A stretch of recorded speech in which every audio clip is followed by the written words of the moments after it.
welcome to another Affiliate Summit webinar. My name is Bethany Cowan and I am your content strategist for Affiliate Summit. So we are so excited to kick off today 3 strategies to strike a better CPA deal and maximize profits. So what is today about? Today is all about learning how the nature or the category of the product is going to affect the deal, knowing your conversion table and understanding what it is that you bring to the table, and tips for getting that win-win outcome when you're negotiating with vendors. It's a lot to keep up with. I'm so excited to dive in. We're so lucky to have Kostechka and Langevin to talk us through it all and how to maximize products. So Kyle is the business development manager at ClickBank, and he has over 4 years of experience in direct response online selling using affiliates. So he really specializes in scaling affiliate programs from 0 all the way up to 7 or 8 figures in a short amount of time. So he knows exactly how to maximize profitability in every deal. And Ashley is the senior product development manager at ClickBank with over 15 years of experience in the affiliate marketing industry. She also has experience working directly with the most successful advertisers and publishers in the industry, and she's worn a lot of different hats, including affiliate management, copywriting, and performance optimization, which means that her skills and her understanding of client businesses and industry expertise make her uniquely qualified to help you strike a better CPA deal. So guys, before we kick off, a couple housekeeping things. Make sure that you're using the chat function to submit your questions. I'll be collecting questions for Kyle and Ashley as we go, and we will get all of your questions answered when it comes time for that Q&A portion at the end. We will also be launching polls throughout the presentation, so go ahead and select your answer and we will all have the results to ponder after that. And y'all, we wanna make sure that you get the most out of this webinar, so feel free to absorb the content in whatever way best suits you. And as always, we will have the recording for you to enjoy in just a couple days. Okay, that's a lot for me, so I'm so excited to shut up and get out of the way. Without any further ado, I can't wait to welcome Kyle Kostechka and Ashley Langevin. Ashley, Kyle, how are you guys doing today? Give them a couple seconds to pop on those cameras and get the microphones working. Cool. Bethany. Hey. You can hear us now. How Hey, are you guys doing? We gotcha. Yeah. And I love this setup. So guys, let's take a second to appreciate how gorgeous this setup is. They are switching views from Ashley to Kyle, to Ashley to Kyle. That is super fancy. Look how fancy we are with our split screens like that. Fancy. Yeah, I got to get on that level. Okay, I'll give you guys a couple seconds to get that screen share going, make sure that we're all rocking and ready to go, and then I will get out of your way and let you do your thing.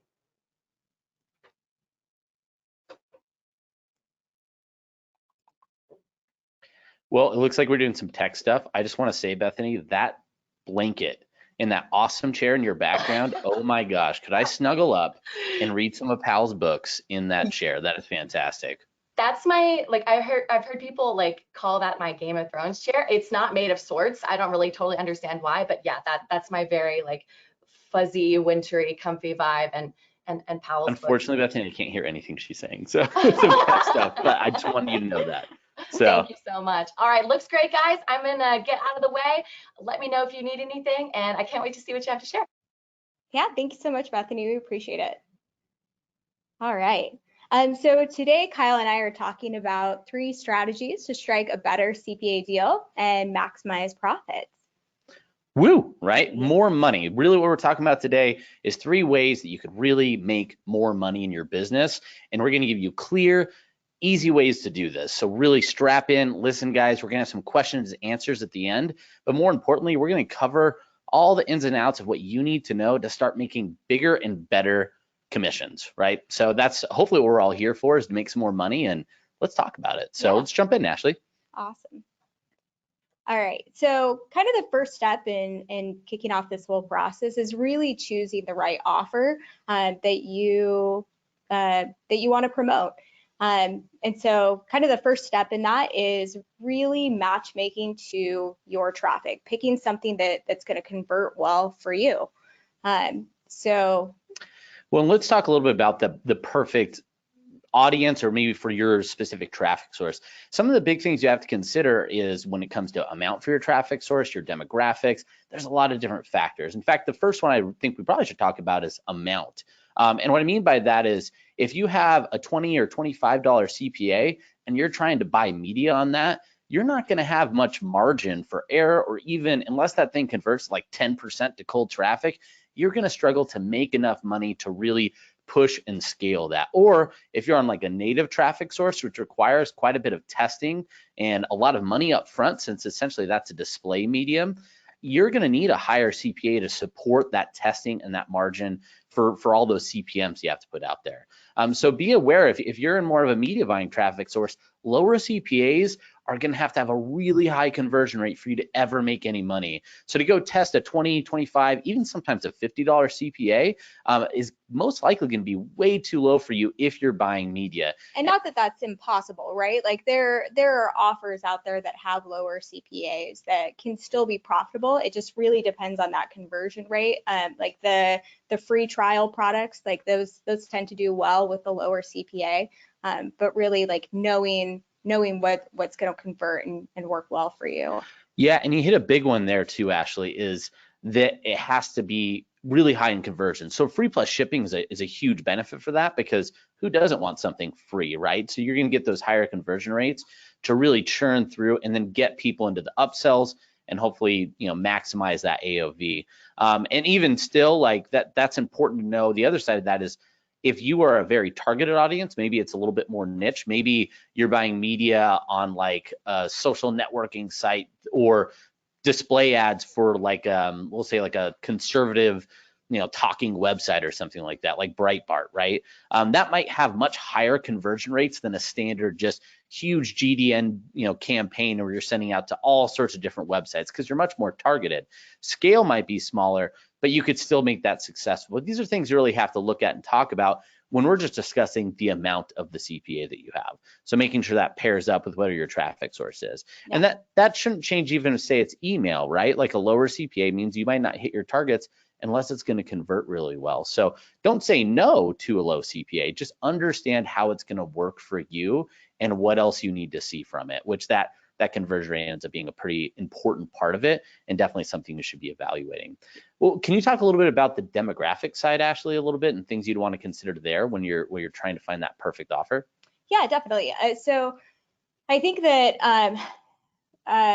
you know, there's a lot of people who are looking for like the generic, like this is going to appeal to everyone, or even assumptions out there for certain offers where people are thinking that it's predominantly male or predominantly female interest, and it can be really powerful to target the audiences that do drive the most conversions, and allow for that segmentation. Yeah, no, the segmentation is huge. And I think one of the big things to look at when you're talking about segmentation, making sure that it fits the audience you're comfortable with. And I say that because there's a lot of broad offers sometimes. It might be, say, weight loss, or, you know, let's go even like bigger example. Think of GoPro. GoPro is for a lot of different people, but that doesn't mean your audience is necessarily that individual.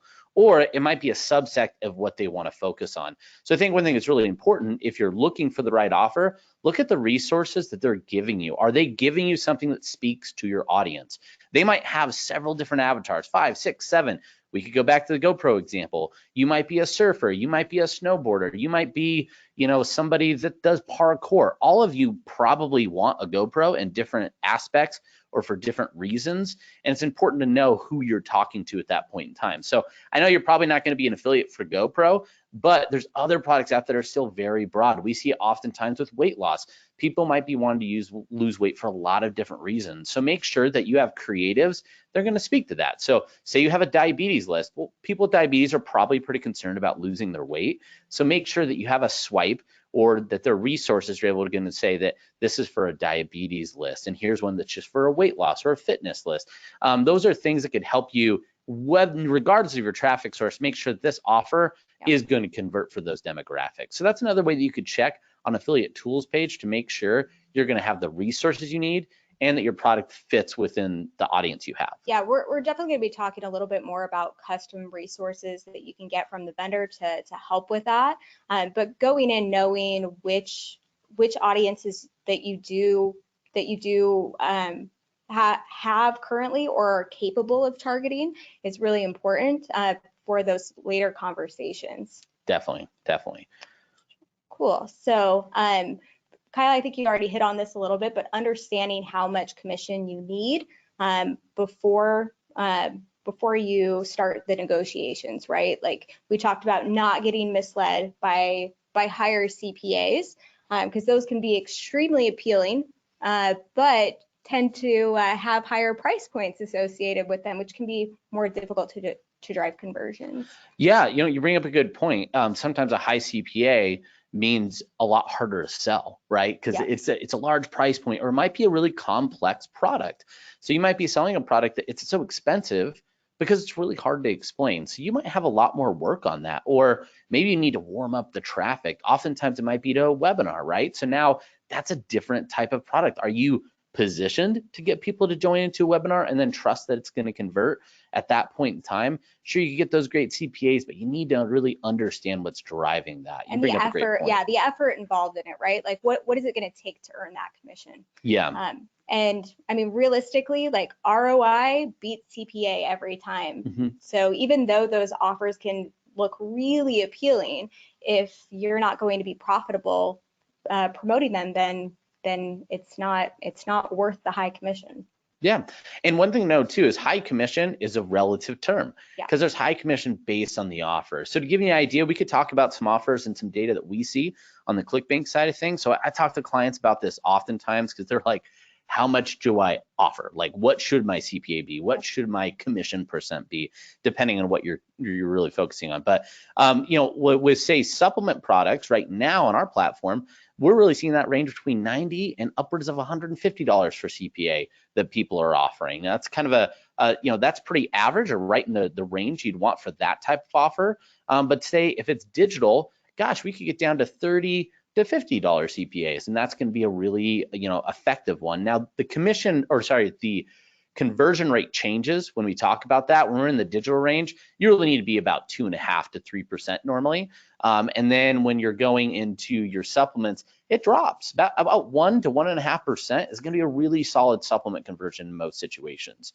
But you could see now it's kind of like moving water from one bucket to the other. That CPA goes up, that conversion goes down. Now, there's always the unicorn situation where that CPA goes up and that conversion's still really high. And those are offers that are right for just about everybody. But just really understand those trade-offs. And it's really important to evaluate and anticipate how that's going to impact the way you're going to promote it in your business. Yeah.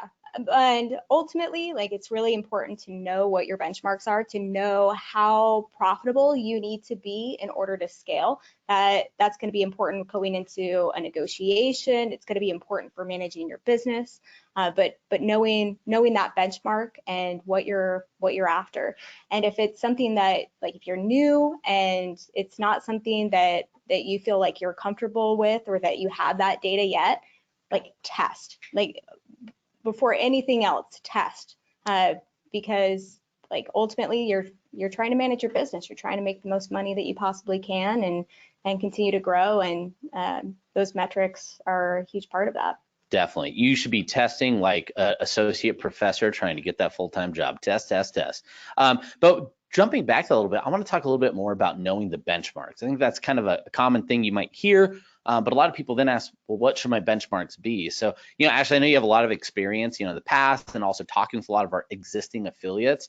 What are some of the benchmarks that you think affiliates, should be looking for? Give some examples of ones that maybe you've used in the past. Sure. So I think it's all very relative, because these are multiple different factors that all ultimately affect that profit, right? But I think that people who are like our most experienced affiliates, they have particular numbers that they're paying attention to, that all drive that ultimate profitability marker.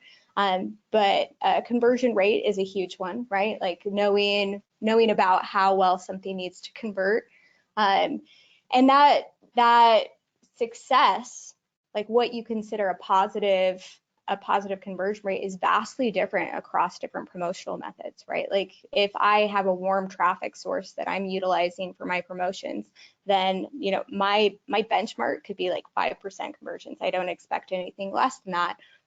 But if I'm using a cold traffic source, right? If I'm promoting on Facebook, then like 1% would be very high for me. So I think everyone kind of has their benchmark in play. Having a particular earnings per conversion is another important benchmark, because if you have your conversion rate and you have that number of earned commission for every conversion, then you can get to your EPC, which ultimately drives your profitability. Yeah, and just to expand on that a little bit too, because I really like what you said. I think one of the things that's really valuable of having those benchmarks, not only to tell if an offer is successful, but to estimate the success of an offer before you get started. So obviously you're still going to test. Your benchmarks help you facilitate like a theory, right? A hypothesis of how something will do. But man, that could really change your business if you're not just looking at something and going, I'm going to try it. You can now look at it, see what they're saying the numbers will get, take that to your audience and forecast based on your benchmarks, is this going to be successful? Of course, we never know until we get in there and we do test. And when we talk about testing, lots of times it depends on what your traffic source is, but whether it's starting with smaller budgets to make sure things hold at a small level, or if it's just a small segment of your email list. Some of you might not be doing this. I'd strongly recommend not sending out, if you do use email, sending it out to everybody. That's like starting out with your top budgets on media buying before you've even done anything. Not a smart choice. Make sure you kind of just drip it out. If it's just bombing, then that way you don't have to blitz your list with just a bad promotional offer, right? Because that has a lot of attrition and you're going to decrease and upset your audience if you're sending out stuff that they don't want, right? So make sure you're using that test and being tentative until you know. Yeah, no, Kyle, that's a really good point. And one thing I would just add to that is one of the mistakes that I've seen people make with testing to email segments is always testing to the same segment. And so you have this one narrow group of people that you're burning out and becomes misrepresentative of how the whole behaves. So I would say, like, if you're gonna test a smaller portion of your email segment, do random ones, make new ones. Don't always test to the same one. In fact, I would say never test to the same one. And that way you'll get a better gauge of how well something that is going to perform, and really protect the longevity of that email list, so that you don't accidentally burn out portions before they've had a chance to really live out the lifetime. That's a great suggestion. It honestly makes me think of all these other questions, but we're not going to turn this into an email marketing webinar. We're going to talk about getting good deals. So what's the next section in terms of what we need to know when it comes to getting the right offer, Ashley? Yeah, I would say it's really about understanding what you need in terms of payments, like actually earning that commission and how that's going to affect your future promotions, which really comes down to a couple things here. How often do you need to get paid? Because you need to know your cash flow and what's going to enable you to continue to scale. So I think there's payment terms out there that are even as high as like a net 30.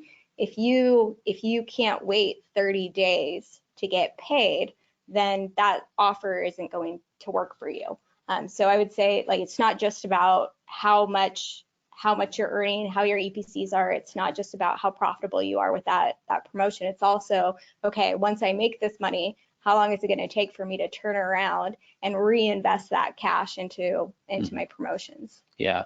Profit on paper is different than cash in hand. And I think this is a really important thing that you highlighted really well. Know when your cash is actually going to come in, because that's the lifeblood of your business. It's great to talk about all your profit, but if it just lives in paper somewhere, it doesn't really exist, right? Like, we don't need to talk about NFTs and paper profits, but those are definitely things to consider. The other thing I'd mention here that's really important is also where you're getting your payments from. So if you're going direct to an offer owner, be aware that comes with some risk. In fact, there was just a post and a really great Facebook group that I'm part of where a prominent offer owner was talking about an individual that they weren't able to pay them the affiliate commissions they had. They had worked out a deal and they were still missing the payment plans that they had agreed upon. So, you know, that's a huge risk. Now, for this individual, it's a frustration. They have enough cash flow. It's not a big deal, but that could be the difference between you being able to continue this and you not being able to if you pick the right individual and they don't pay you. So things to do with that and diversify is find networks or places that are going to make sure and ensure that you get the payouts or have some level of trust, especially when you're starting out. Going direct presents a lot of risk, but going to places like ClickBank, as we shamelessly plug ourselves, and MaxWeb, lots of networks, check on that. Make sure that they're going to be doing some sort of process to ensure that you get paid. Don't do all that work, send all those sales, and find yourself with empty pockets because somebody can't or doesn't want to pay you. Yeah, no, I think that's a great point, Kyle. I can't tell you how many horror stories that I've heard over the years of people who get in deals and never see the money. And it can be devastating. It can be really devastating.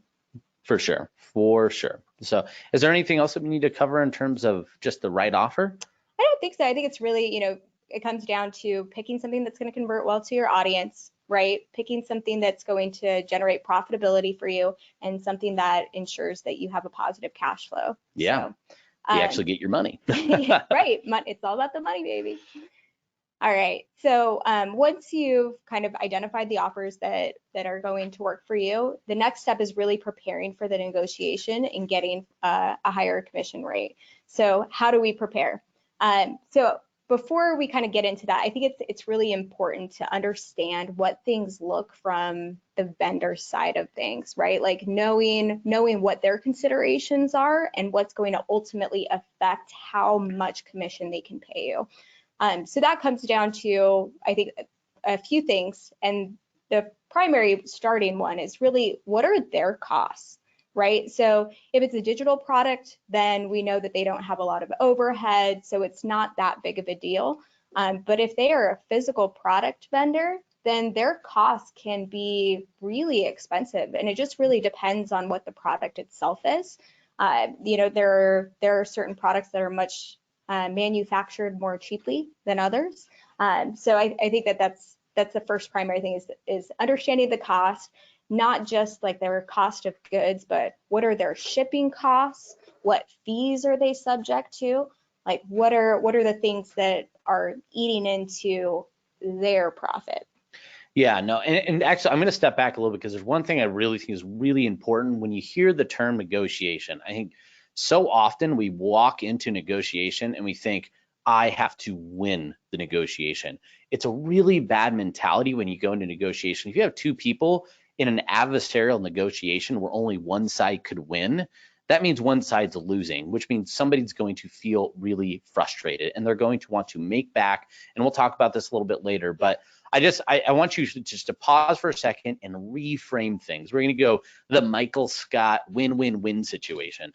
You really want to focus on negotiations. How do we both get made better as a whole from this conversation? So that's why it's so critical to know from the offer owner's perspective how they're making money, what their costs are, what they need from you, and how you're going to give it to them, and make sure that all works out. So sometimes some of these questions are like, well, how would I know that? I don't know what their costs would be. It's important to know that they do have costs. So start out there, right? If it's a physical product, okay, they have some physical product, shipping, goods, fulfillment, all that stuff. So I know that I can't ask for, you know, a CPA that's going to be more than what they would make on the funnel, potentially, right? Because the next piece of this is know and understand how are they actually making money. Some offer owners might actually be going in the negative and they're willing to give affiliates more than what they make on day one because they have a process in the back end to make up all of that cash. It's important to understand when that's happening, where that's happening if you can, because that's going to change your negotiation tactics. Oftentimes, if it's a really large company, you're more likely to find somebody that's willing to go in the red, such as Agora, for example. They could do that kind of stuff. But it's somebody that has one offer, it's their very first offer, it's maybe a 2 or 3 person company, the likelihood that they're going to go in the red is incredibly low. So asking that question or pushing for a overly high CPA beyond what they would make is just going to make them uncomfortable and probably erode your negotiation more than anything. Yeah. So it's just important to really know, hey, where's the money coming from? What are their costs? And you know, like I said, this is only going to happen or work if both sides are making money. If only you're making money and they're losing a bunch and you're bankrupting them, well, what are you going to do? I'm going to stop working with that person that's bankrupting me, right? So it's just super important to kind of start to understand those things. And if you don't know them, we'll talk a little bit about how to improve that, but you're going to need to ask, and I encourage you to ask. And I'll tell you what, most people are not too uncomfortable talking about their business, but there are some ways and things to avoid and how to do this successfully. And we'll talk about that a little bit later. And the other thing that I would add to that is you don't need to know everything from the vendor side starting the conversation. That doesn't need, like, that's not homework for you, because some of these things, like, you would never be expected to know. Like, you can guess a few things based on what you see from the offer and the setup and the commission, but really what we're trying to say here is that when you get to the negotiations, you need to be prepared for the conversation, the back and forth, and the objections that may arise from their side. So it's really just preparing for the conversation to think, okay, they're going to come back and they're going to talk about this. They're going to talk about this. These can be potential blockers really from their side. So it's just understanding, okay, what could this look like from the vendor side, so that you're prepared to have a conversation about it. So yeah, Kyle, you talked about this, like, what's their business model, and you know, from understanding what questions to ask to the objections, right? It's, where does their profit going to come from? What are their risks? Are they earning all their money on the front end? Is it really just about like that the CPA works for the front end offer? Do they have a robust back end? Right? Do they have upsells? Do they have subscription offers? Like, where's the money coming from? Because that affects where their risks are. You know, if your traffic doesn't have a high upsell take rate, if the stick rate is lower from your traffic, if there's high returns, those all increase the vendor's risk. So it's really just, I think, important to understand, or just be prepared to understand things from their perspective once you start that conversation. Yeah, and that actually helps you. One last thing too on that, it helps you avoid making a bad deal. You might be really persuasive. You might get somebody on the deal that's very advantageous for you in the short run.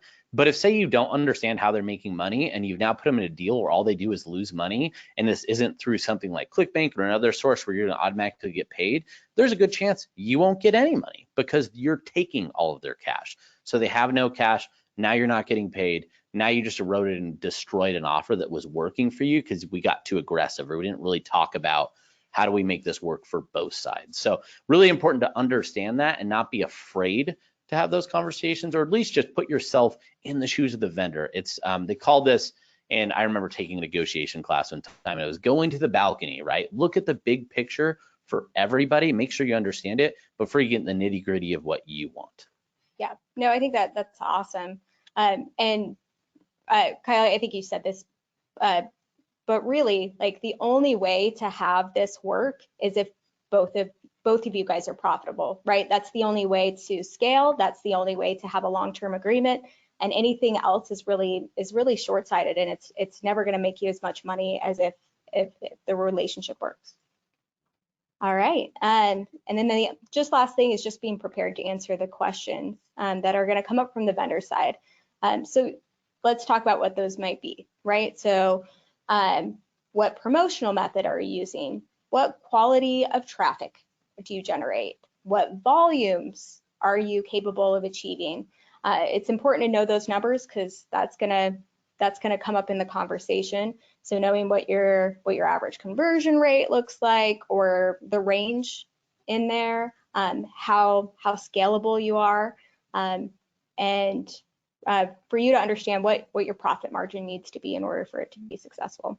Yeah, and just like we said before, it's important they have to make money, but you have to make money too, and know exactly what that looks like for you.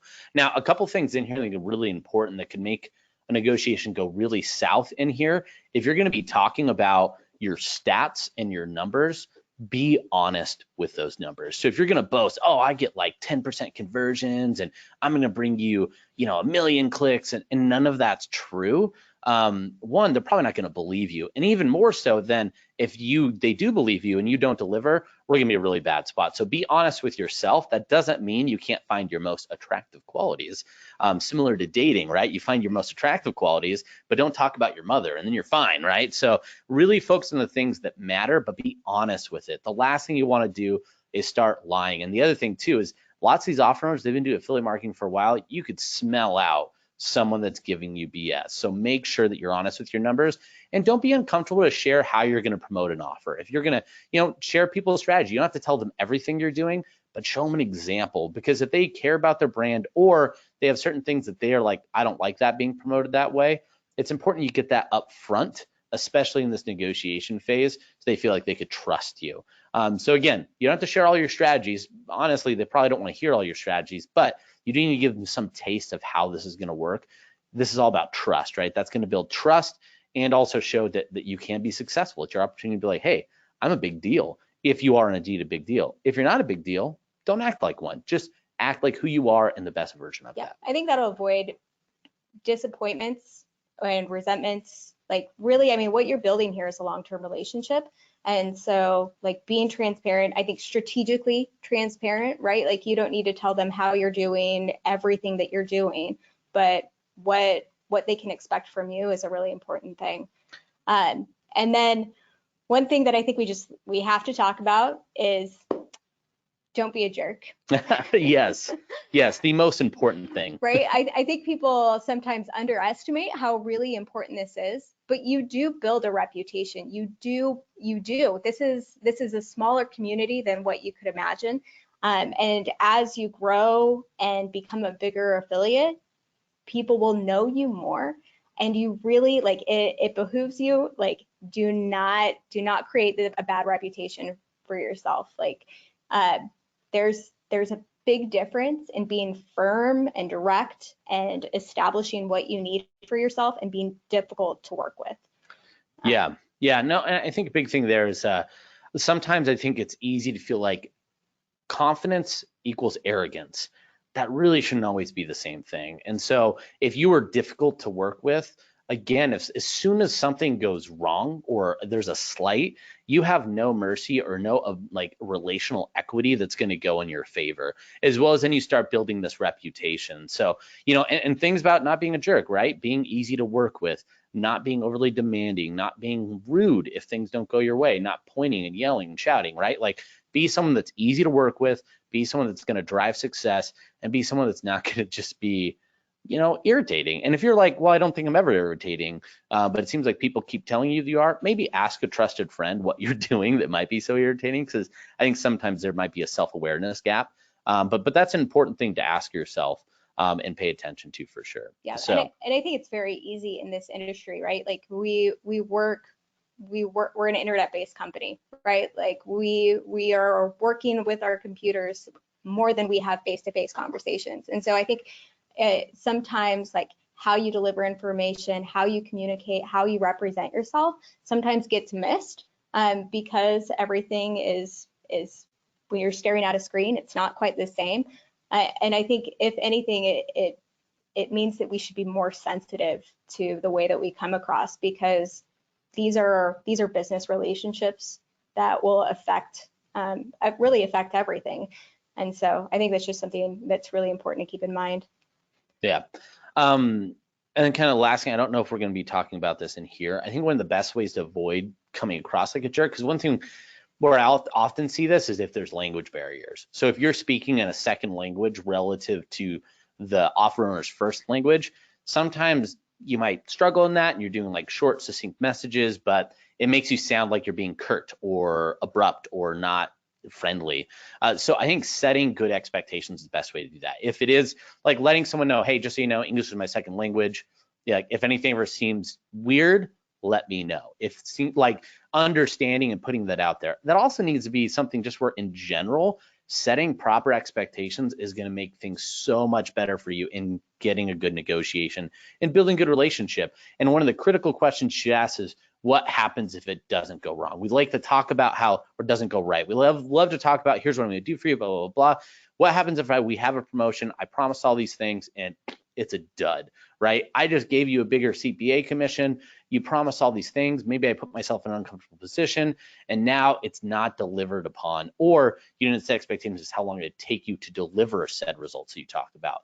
So that's going to create a lot of friction and a lot of frustration that's so easily avoided by something as simple of, here's what you could expect, or if things go wrong, here's what I'm going to do. So as soon as the offer doesn't succeed, we already know what the next steps are, and everyone's agreed upon that. It's one of the least practiced things that could solve so many bad deals, so many bad feelings, and really just establish a much better baseline of success for everyone, is talk about what happens when stuff goes wrong, because it's inevitable. Not every offer is going to work. So make sure you talk about that. Cool. Yeah, so let's jump through to what it means to win the deal and how to have those negotiations. So I think we've already touched on a lot of these things. You know, when you start the conversation, tell them who you are, tell them what you do, tell them what you want and why you want it. You know, be direct, be nice, bring your numbers, be prepared for the conversation, practice that strategic transparency that we discussed.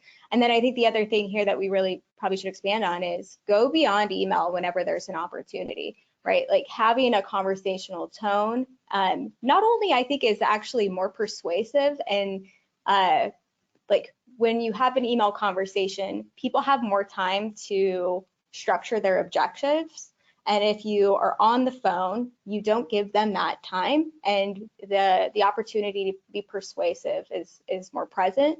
And then, you know, just the relationship building aspect of it as well. Yeah, no, definitely. And actually, one thing I remember receiving this advice when I was very young, but in sales and in negotiations, in an email, it lives forever. Everything you say lives forever. If you make a mistake in email, it's stuck there to go back on and be digested and live. And so if you get misinterpreted, you put something down that doesn't sound quite right to the reader, that lives there forever. Versus in a face-to-face medium, one, unless it's recorded and somebody goes back and listens to it, it's going to be gone. And if you see a bad reaction when you say something and somebody gives you a weird face, which pretty much happens in all my conversations, you could pivot and then work to clarify. So there's a lot of just communication aspects that you're going to be saved from that you can't in email. Not to mention, trust is a big part of any sort of negotiation. It's a lot harder to build trust through email than it is face-to-face. Just stare somebody in the eye, be like, I'm a human, you're a human.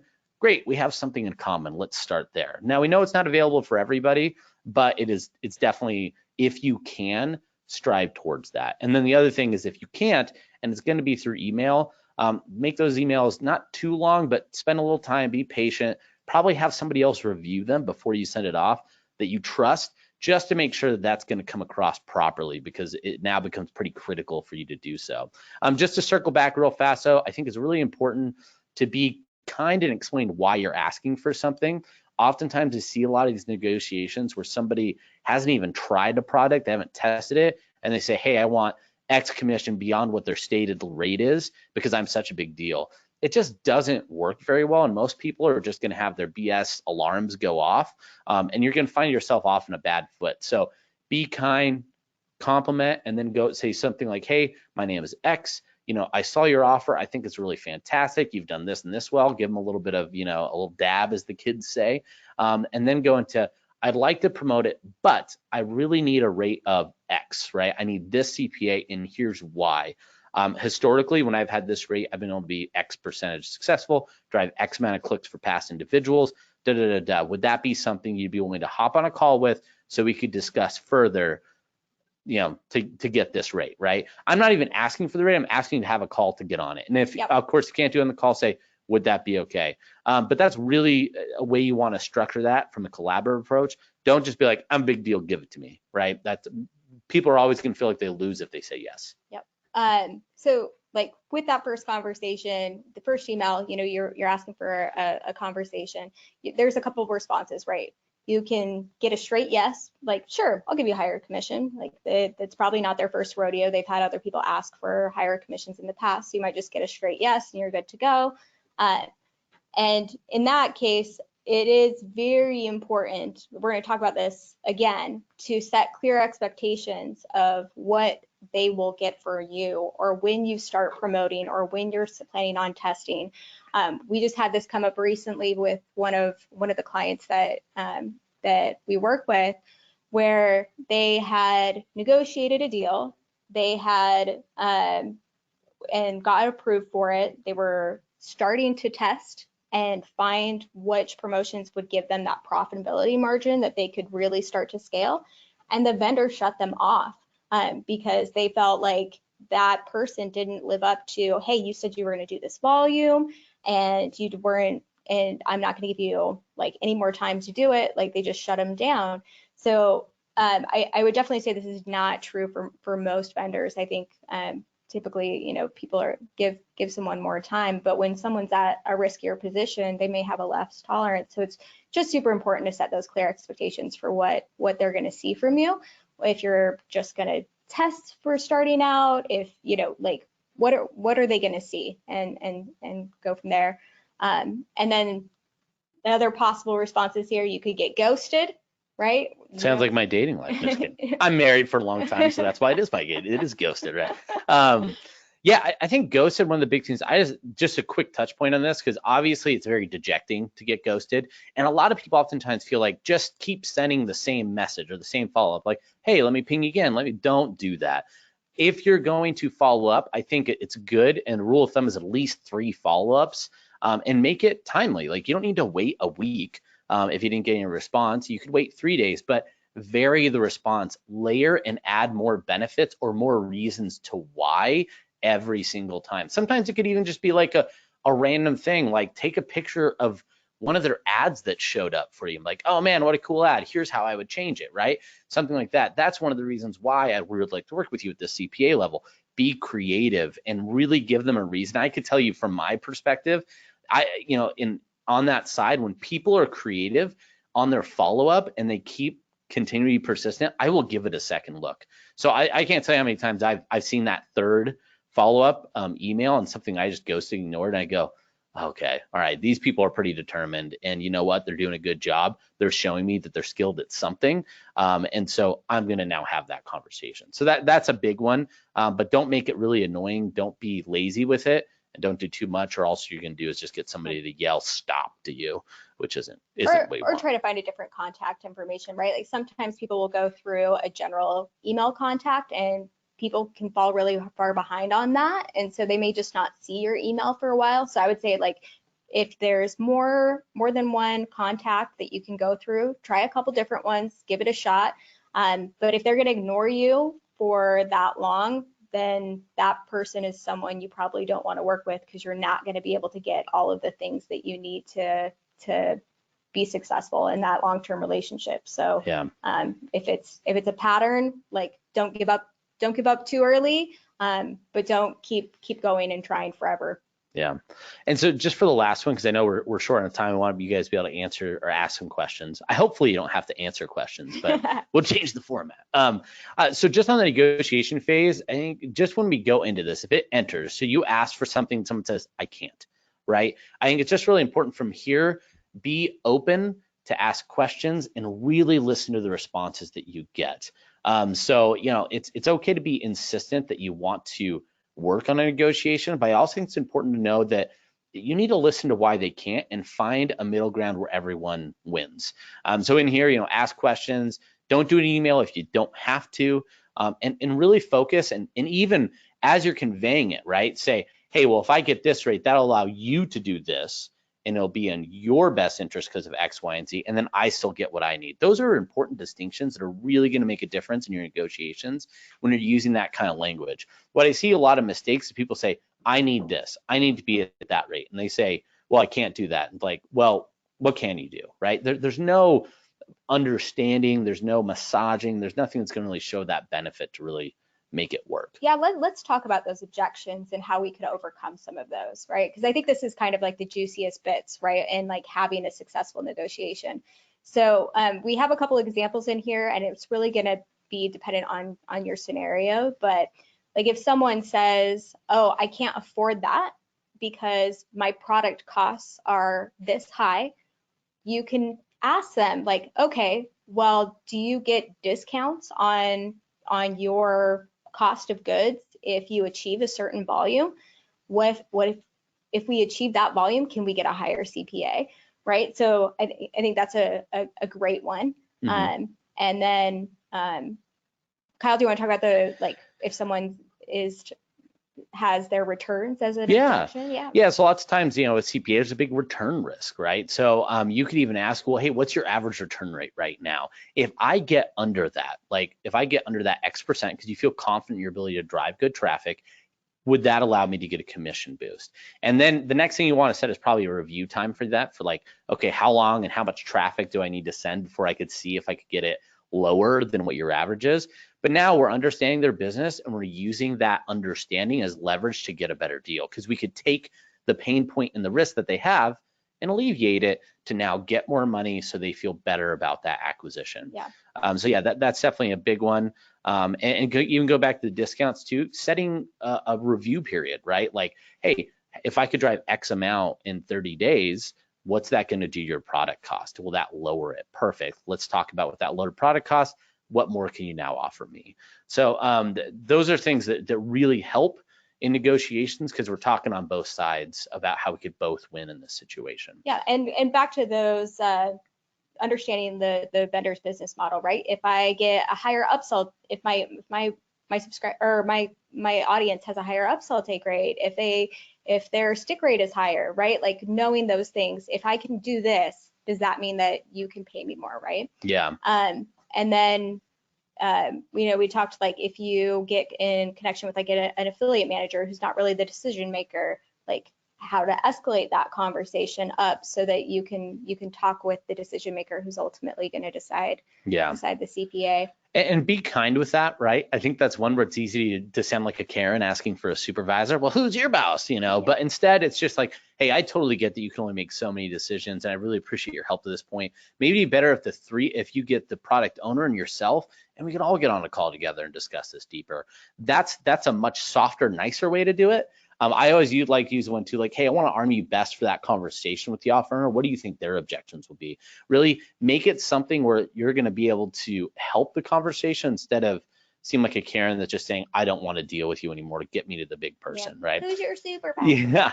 So just real fast on the last tidbits, because I know we're kind of getting long on time here. You know, there's some general hesitancy. One thing I'd really recommend is either trial periods, or if you can, just promote the offer at the given rate that already exists. Show your worth. If you feel like there's not trust, maybe you're like, you know, you're a little bit newer, just start promoting it. Promote it at whatever the default rate is, whatever the basic commission CPA is, and be successful. And then go to them when you already have success. That is such a different negotiating tactic than you've not even touched any traffic. I've never seen any of your traffic versus I could see how good this is, and then I could go, listen, I've given you a percentage of what I can do, and I like what I see, but I'd sure like to send a lot more, but here's what I need to do. So that's going to give you in a really good position to leverage and kind of go through the negotiations much more effectively.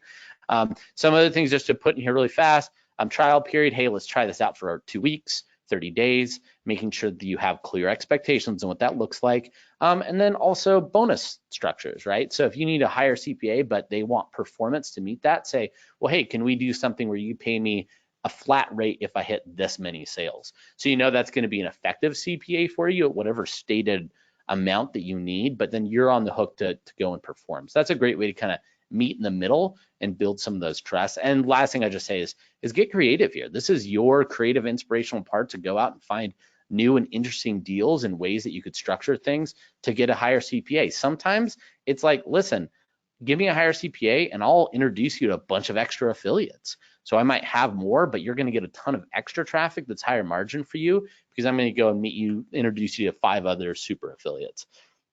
That's a creative way to get a deal done, right? So use all the resources and levers that you could possibly pull. So, you know, I kind of think we might be too low on time for more ways to win. So we'll just kind of skip over that thing. So I guess back to Bethany, that's kind of what we have today. I think one last thing we probably really want to plug though, we had mentioned that, you know, ClickBank's been around for a long time. We do all the payments. We've actually opened up CPA as an option for our offers. We've primarily been historically rev share. So if you're really looking for a secure place to start getting good CPA deals, look no further than our marketplace in ClickBank, where you know you're going to get paid on time every single time, as well as I think we won't go into too much detail, but we have some of the best structured CPA out there, as Ashley and her team did an amazing job with. So definitely check that out if you're looking for CPA deals. ClickBank's now a source for you, and I would say one of the most secure and safest places for you to promote and get paid with some of the best offers out there. Awesome. Thank you so much, Kyle and Ashley. Yeah, and if you guys want, feel free to pop that if you have a contact slide, go ahead and pop that contact slide up here really quick so that people can see, you know, where to get in touch so they can take advantage of the new CPA deals that you guys have created for them. So go ahead and share that, and we'll jump into some questions. And guys, thank you so much for staying on today. We've got one great question in the queue here, but please feel free, drop more questions into the chat. We've got just a couple more minutes so that we can really pick Ashley and Kyle's brain on all of this stuff, because they have seen this from both sides, right? Like we want to really take advantage of their expertise here. So I'm going to jump into this great question that came in from Alicia. So Alicia's asking for some advice. What do you do, or what would you advise for those affiliates who are like really aggressively following up, like every day? Like you want to make a great relationship and strike a great deal with these folks, but if they're being really aggressive about it, what's the best way to handle that? Yeah, I would say the biggest thing you should do is, one, be honest. If someone's just harassing you a ton, I would just tell them, hey, you need to back off. I cannot deal and respond to these emails every single day. I want to work with you. I like your traffic. But at the end of the day, like, this is too much. And if this is how you're going to work, I don't think this relationship's going to work out. Honesty and transparency is one of your best assets that you can end up having. And I'd strongly recommend you just be bold and say it. So that being said, ask the question, what's going on, or is there another method of communication that'd be easier for us to talk? So if it's tons of emails, maybe get a Skype group going, maybe WhatsApp, maybe chat would be easier for them. And if they're persisting and telling you, I want more, I need more, I need more, you need to be able to vocalize to them why you can't give them more. Here's what's going on. Here's what more I would need from you to offer you more. Give them a carrot and a path, right? So those are some general things you should look for and have that conversation. Anything to add, Ashley? No, I think I totally agree, right? It's like if you have someone who's demanding a lot, then what you need to do is to tell them that we can do this, or we can talk about this, but this is what I need to see first, right? Like, it's like when a kid is like, can I have a piece of candy? Can I have a piece of candy? Can I have a piece of candy? Right? Like all the parents out there who understand what that looks like, right? And it's like, you can have this after you clean your room. So come to me when you clean your room, so that, like, you know, that can I have it yet? Can I have it yet? Can I have it yet? Like, I just lock them in the closet. That's the appropriate thing, right? Basement. They'll be well adjusted if I keep doing that. Mm-hmm. No therapy. No therapy. Love that so much. And that goes for everybody, you know, no matter what side of the table you're on, you want to lead with what you can offer instead of just being on the side of asking, right? And if they're telling you that, I mean, I think we speak through our actions, right? So they're telling you what it's going to be like to work with them. And so I think Kyle brought this up initially, where it's just like, is this really the kind of relationship you want to head towards? If they're starting out like this with this kind of really aggressive contact, yeah, maybe see if you can work and reframe it, but then you're gonna be stuck in that kind of modus operandi. Okay, I've got another great question that came in from Lloyd. If you get a small bump and you want to give another bump, how should you tackle that? So I think what he means by what does Lloyd mean by the bump there? If you get a small bump and you want another bump, how should you tackle that? Yeah, I think you do. Yeah, I think it's normal. That's a normal part of the experience, right? Like getting a commission, and then like that, the negotiation doesn't end there. The relationship doesn't end there, right? It's constant, right? So I think you can always ask again, just say, hey, you know, this has been working really well. I'm seeing the improvements. I'm able to reinvest in my traffic. Hey, if I have this much more, I could do this much more. So I definitely wouldn't shy away from asking again if you've already had a successful negotiation. Like don't feel like you can't ask again. Yeah, I think one thing to remember too is any creative and marketing or marketing campaign is going to reduce and atrophy over time, which means some of the performance and ROI you're getting before is going to reduce and shrink. It's okay to explain that that's happening to the offer owner and say, hey, I want to keep sustaining the traffic that we have, but I'm going to need a push, or not a bump. Why did I say push? I don't know what that was. Sorry. I need additional bump in commissions to be able to continue to sustain those numbers, or to even take it to the next level if that's something that you can. Most people can do that and are okay with it, but again, going back to what we talked about, making sure you're leading with why and explaining why you need it versus just give me more money. Although giving more money does work sometimes. Love that. Absolutely. All right, guys, I think that's all the time we have for questions here today. Kyle, Ashley, I want to kick it over to you for any final thoughts before we sign off. Yeah, thanks so much, Bethany, for having us. Yeah, if you're interested in earning CPA on ClickBank, it is definitely a new feature that we have, and really like best place in the world to get from CPA is when you have that awesome tracking and payments. Definitely go to ClickBank and check us out, because we'd be stoked to have you guys. Awesome. Yeah, I would echo the exact same sentiments. If you're really into CPA and making money, I just wanted to say, like, we're probably the best place to do it, at least to diversify, right? You could always go to all the different places, but don't turn a blind eye to really one of the longest and largest affiliate networks out there that now offers CPA with some amazing offers that are converting like crazy right now. Come over, check them out, get paid on time every single time with the best offers in the biz. So, but thanks again for your time too. We really appreciate it. This is always fun. I mean, I pretty much just do this with Ashley anytime I get a chance to, because she's awesome. But it's really great to have you, Bethany, and see your fantastic chair and blanket that I now need to find out where you got, because my wife's birthday is this week and I'm pretty sure she would love that thing. So, but with that, you guys have a good one. Thank you guys so much for joining us. We absolutely loved having you. And guys, have a wonderful rest of your day. We'll see you at the next Affiliate Summit webinar. Thanks, guys. Bye.